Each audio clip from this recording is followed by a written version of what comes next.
چوری کا موبائل لینا رکشہ ڈرائیور کے لیے وبال جان بن گیا۔ سی اے پولیس اس رکشہ ڈرائیور کو گھر سے اٹھاتی ہے اور اس کے بعد اس شخص کے اوپر اتنا تشدد کرتی ہے کہ بالآخر وہ شخص جان کی بازی ہار جاتا ہے۔ پولیس اس کو اپنا پیشاب تک پلاتی رہی۔ جی ہاں، یہ پاکستان کے بڑے شہر لاہور کا واقعہ ہے، جہاں پر ایک رکشہ ڈرائیور نے چوری کا موبائل لیا اور اس کے بعد اس کے ساتھ اتنا برا سلوک کیا گیا ہے کہ جس کے بارے میں سنتے ہوئے انسان کی روح کانپ جاتی ہے۔ اس واقعے کی تمام تر تفصیلات آج کی اس ویڈیو میں آپ لوگوں کے ساتھ شیئر کریں۔ آپ دیکھ رہے ہیں میرا ڈیجیٹل چینل، میں ہوں آپ کا میزبان عمر علی۔ ناظرین، ایک دردناک اور ایک خوفناک واقعہ آپ لوگوں کے ساتھ شیئر کرنے جا رہا ہوں۔ لاہور کے اندر ایک رکشہ ڈرائیور تھا جس کا نام ولید ہے۔ ولید ایک چوری کا موبائل خریدتا ہے۔ غلطی اس کی تھی، اس نے چوری کا موبائل خریدا۔ اس کے بعد کچھ دن گزرتے ہیں، سی اے پولیس آتی ہے گھر میں اور دو اس کے بھائیوں کو اٹھا کر لے جاتے ہیں۔ لے جا کر اتنا تشدد کرتے ہیں کہ اس کے بعد ان کو کہتے ہیں کہ 5 لاکھ روپے آپ لوگ دیں گے تو خلاصی ہے، ورنہ جان سے مار دیں گے۔ اب ان لوگوں کا کرائے کا گھر ہے۔ محلے دار بتاتے ہیں کہ ان کے پاس اتنے وسائل نہیں ہیں کہ یہ کرایہ جو ہے وہ ایک ساتھ دے سکیں۔ جس بچے کو مارا گیا ہے وہ روزانہ اپنے مالک مکان کو 200 روپے دیتا تھا، یعنی کہ ایک ساتھ وہ پیسے نہیں دے سکتا تھا، روزانہ 200 دیتا تھا۔ اب وہ 5 لاکھ کہاں سے کرتے؟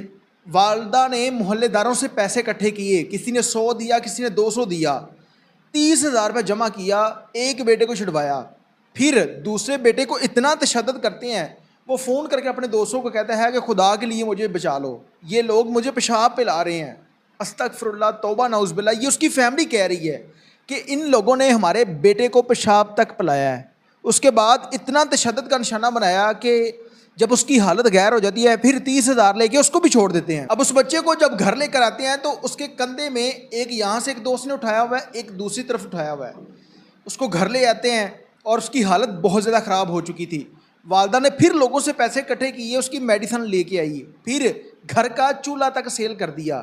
اگر وہ شخص چوری چکاری کرتا تھا تو اس کے گھر کے حالات بدل جانے چاہیے تھے۔ غریب گھر جس میں ایک ہی کمرے کے اندر اس کا کچن بھی ہے، سونے کی جگہ بھی ہے، تمام تر معاملات اسی جگہ پر ہیں، وہ شخص صرف ایک چوری کا موبائل خریدتا ہے۔ جس شخص نے چوری کی اس کو پولیس نے چھوڑ دیا ہے۔ اس کے علاوہ ایک اور واقعہ میری نظر سے گزرا ہے۔ یقین کریں کہ یہ سی اے پولیس سیدھی کھلے عام بدماشی کر رہی ہے۔ قصور سے یہ 3 لوگوں کو اٹھاتے ہیں، ایک شخص ان کے ساتھ آتا ہے، وہ کہتا ہے جی میں نے اس کو سامان دیا ہے۔ اب جس شخص نے چوری کی ہے وہ کہہ رہا ہے کہ میں نے اس کو سامان دیا ہے، اس کو اٹھا لیا ہے۔ اب جس نے چوری کی ہے راستے میں اتار دیا ہے۔ دوسرے لوگوں کو سی اے ماڈل ٹاؤن لے جا کر ان کو الٹا لٹا کر مارا جاتا ہے، پھر 5 لاکھ کی ڈیمانڈ کی جاتی ہے، پھر 2 لاکھ لے کے چھوڑ دیا جاتا ہے۔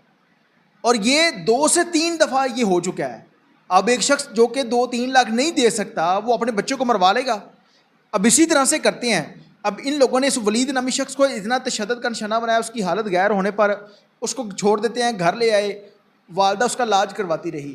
اتنے پیسے نہیں تھے کہ وہ 2 وقت کی روٹی اس کو کھلا سکے، پیاز ٹماٹر کے ساتھ اس کو روٹی کھلاتی رہی، محلے داروں سے پیسے اکٹھے کر کے اس کی میڈیسن لاتی رہی، لیکن بالآخر اس کی موت واقع ہو جاتی ہے۔ احتجاج کرنے کے لیے سڑک پر جاتے ہیں تو پولیس والے کہتے ہیں انہوں لاش نوں چک کے کار لے آیا۔ اس کے بعد جب اس کی موت واقع ہوگی اس کو دفن کر دیا گیا۔ ان لوگوں کو کسی قسم کا کوئی انصاف نہیں دیا گیا۔ والدہ رو کر کہہ رہی ہے کہ مجھے میرے بیٹے کا انصاف دیا جائے۔ کیا کل قیامت کے دن یہ لوگ جنہوں نے تشدد کیا ہے کیا یہ مریں گے نہیں؟ ان لوگوں کو موت یاد نہیں ہے؟ کیا یہ جو روزی اپنے بچوں کو کھلا رہے ہیں کل کو وہ بچے خدا نہ خواستہ کسی ایسے نشے پر لگ جائیں، کسی غلط رستے پر نکل پڑیں تو پھر آپ لوگوں کی یہ پروٹوکول، یہ تمام تر چیزیں کیسے کیا کام آئیں گی؟ اب انہوں نے ایک شخص کا نام لیا ہے، ملک بشارت کہہ رہے ہیں، اب پتہ نہیں وہ کون ہے۔ اس نے تشدد کا نشانہ بنایا، وہ ان کو گھر سے اٹھا کر لے گیا۔ والدہ جو تھی لوگوں کے گھروں میں کام کرتی ہے۔ اب یہ جو رکشہ چلاتے تھے وہ بھی ان کا اپنا نہیں ہے، 600 دہاڑی پر لیتے تھے، 600 مالک کو دیتے تھے، جو پیٹرن لگنا ہے اس کے بعد جو بچنے پیسے وہ گھر لے کر آتے تھے، اس سے 2 وقت کی روزی روٹی ان کی چل رہی تھی۔ لیکن پولیس نے ایک موبائل کے چکر میں پھر ان کو اتنا تشدد کا نشانہ بنایا۔ ہمارے ملک کے اندر جو بڑے بڑے چور ہیں وہ آزاد گھوم رہے ہیں اور چھوٹی موٹی چوری کرنے والے شخص کو مار دیا جاتا ہے۔ کیا یہ جو سی اے پولیس کام کر رہی ہے یہ افسران بالا کے نوٹس میں نہیں ہے؟ میں بتاتا ہوں کہ یہ لوگ لوگوں کے ساتھ کس طرح سے زیادتی کرتے ہیں. حقیقتاً میں حلفاً قسم اٹھا کر کہہ رہا ہوں کہ ان لوگوں نے جو قصور سے بندوں کو اٹھایا تھا ان میں سے کسی شخص کا کوئی گناہ نہیں تھا. ان لوگوں نے نجائز ان سے پیسے لیے, نجائز ان کو مارا ہے, نجائز ان کے ساتھ کیا ہے, پھر اس کے بعد ان لوگوں کو پیسے لے کر چھوڑ بھی دیا ہے. اور یہ کرتے ہی اسی طریقے سے ہے, یا تو پھر آئی جی صاحب پیسے کھاتے ہیں یا جو ڈی آئی جی صاحب ہیں وہ پیسے کھاتے ہیں. تو پولیس جو ہے وہ اس طرح سے گنڈا گردی کر رہی ہے. اب یہ جو ماں کا, غریب ماں کا بیٹا جس کو تشدد کا نشانہ بنایا گیا, حالت غیر ہونے پر اس کو چھوڑا گیا اور اس کے بعد اس بچے کی موت واقع ہوگی, اس کا ذمہ دار کون ہے؟